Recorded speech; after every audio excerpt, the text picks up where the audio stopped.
Okay, as you can see here, now it is a different model because I swapped that other one out with the one downstairs. So this is the one with all the lights complete bright. And for some reason now the printer decides to work with this switch here. Before, it refused to work with the switch and work with this switch more.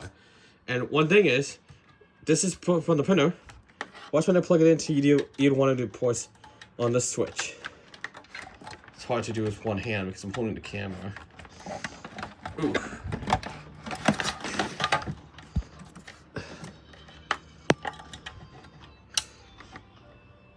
You can see that it only does 100 gigabits light. See? Left green here is 100 megabits. So there's no point in having it on this switch if it's only one light's going to be used. So I normally plug it into this switch, which is an unmanaged switch, so it only has one light.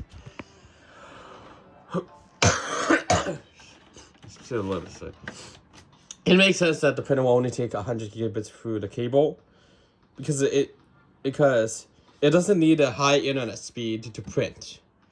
So that makes sense. So this yellow cable is actually feeding. If I can move my modem, it's kind of hard. It's actually feeding into the mesh Wi-Fi router, the node. So now I did try plugging this into the switch itself, but since this is a modem, no internet access through here into my PC. It actually has to be plugged into the modem for it to work properly.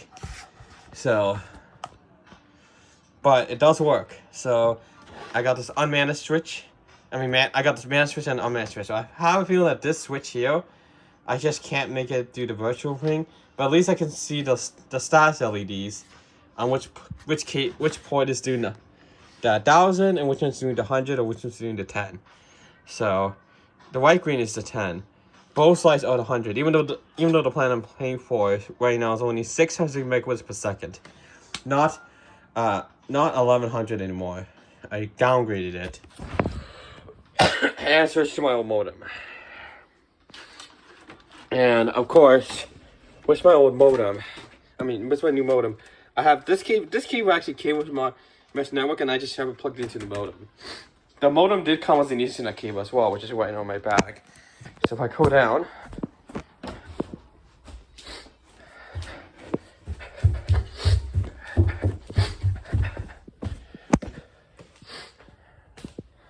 you can see that this is the other one. Since the power supplies are the same, it works, as you can see. Now the reason there's no status light here is because this is connected to my switch.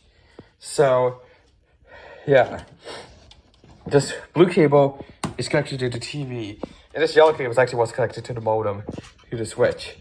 The gray cable is connected to my console. The reason I only had this is in case if I actually get an Ethernet adapter for my Wii U, then I could plug it into the switch. Because the mesh network system I have only has 3 ports. And this gives 3 more. Actually 4 more because I'm using it for my... Like 3 more, technically, because this cable just feeds the internet. This cable goes out here. If I put this one just directly in, I use all ports. So I basically get 6 more ports from just this switch here alone. So I'll show you here. So this is the switch that I showed you before. So I go ahead and it's kind of a mess of cables here. So I go ahead and plug that in. I gotta put the camera. You see, that's the dim one. So that's why I put them with the bright ones on. See, that's dim. Dim. Power when I plug it into this port. Bright. So yeah. There's a reason I do it.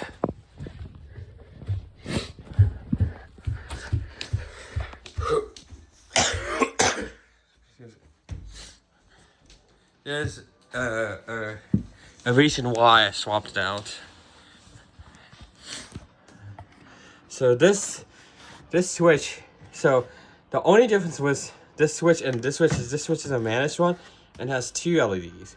This one here is an unmanaged one and it only has 1 LED. So this adapter has two.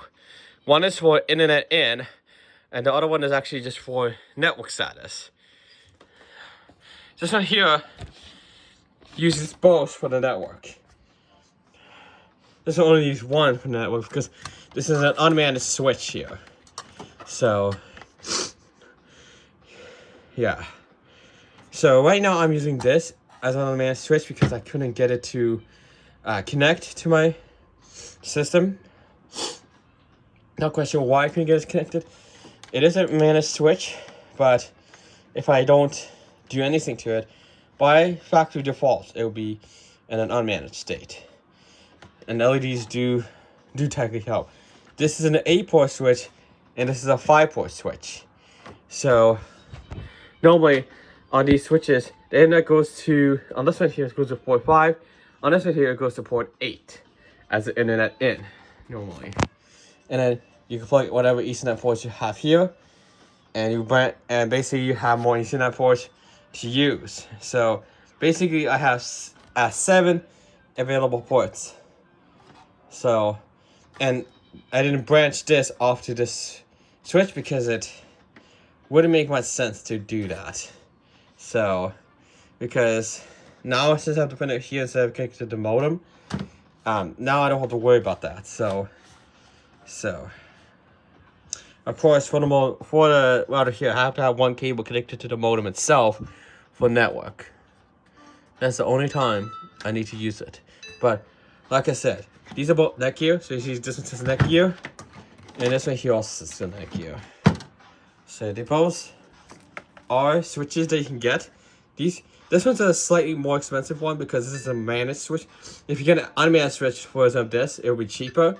This one here will be the cheapest that you can get. This is basically the switch that you can get, the 5-port one, the limit, I believe. I don't think you could get just a 3-port, 2-port, which wouldn't make sense. 4-port, you could get a 4-port one, I believe, but not anything lower than that. Other than 3-port, I guess. But for 2-port, it wouldn't make much sense because all you're doing is just passing it through. That's all you're doing. You're just passing through. That's all you're doing. You're passing it through. So I have here there's only 3, 4, and 5 Ethernet port switches, and then 8 or even more. I know that there's Ethernet switches that can have a lot more Ethernet cables because they're designed for organizations for that reason alone. Of course, these both have feet, so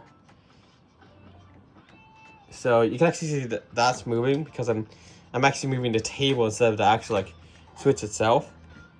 You can see the feet on the bottom of these do a lot of friction and prevent it from sliding around like this. See? Because I'm lifting up slightly, you can see it slides around a lot. But if I leave like this, if I push down on it like this, it doesn't move. It just prevents it from moving. But yeah, I put this one back in, and now this one's the extra switch that I'm using. So yeah, I couldn't really get this set up, unfortunately. I don't know why, but this one here uses a 12-volt supply, and this connector doesn't actually physically fit into this one here. So that's at least one thing good to prevent it from burning out. So, and I think because this one also takes a 12-volt supply, so I think this cable can work on this, but keep it onto this.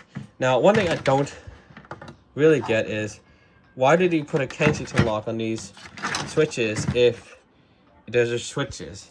No one's really going to steal them. Why would someone steal a network switch? There's no use for a network switch if they get stolen. So I think it's just for extra security to prevent someone from trying to take it home, I guess. But yeah, I don't need it technically. It's just a switch. Why would you need to tether it? You don't need to tether it.